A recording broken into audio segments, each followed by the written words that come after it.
Dopo giovanissimi allievi adesso è la volta del femminile, pronte a sfidarsi tra poco qui sul parquet del Palafiore le rappresentative di Campania e Veneto, che hanno vinto i rispettivi quarti di finale negli impegni di ieri.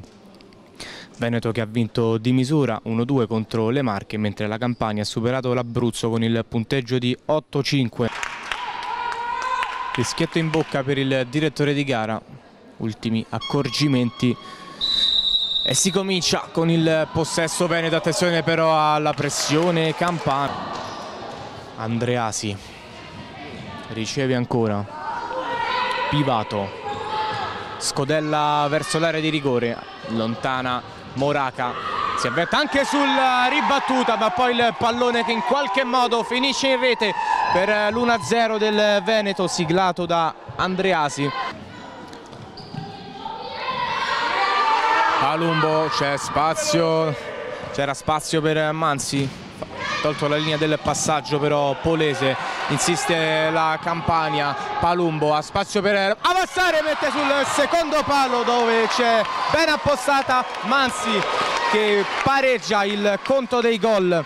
1-1 adesso a 6:48 dall'intervallo. Non rischiare, mette in fallo laterale Scolaro, rientra sul mancino, serve poi Polese che lotta sul pallone, arriva anche il raddoppio di Mansi, c'è lo scarico per Andreasi che battezza il secondo palo e Veneto che ritorna in vantaggio a 4:36. Rimane in attacco dunque il Veneto. Pallone messo al centro, 3-1 del Veneto a 2:10 dal termine. Adesso la strada si fa sempre più ripida per la Campania, sotto di 2 gol. Allora Moraca prova a dare la scossa, poi il pallone che finisce a razza, accorcia subito le distanze la Campania dopo pochi secondi dalla rete di Longato. Squadre già sistemate a parti invertite sul rettangolo di gioco e si comincia. Ancora la pressione campana, si avventa sul pallone Macchiarella che in scivolata realizza il 3-3. Si ritorna in equilibrio al Palafiore grazie alla marcatura di Macchiarella. Punto di battuta Pillon.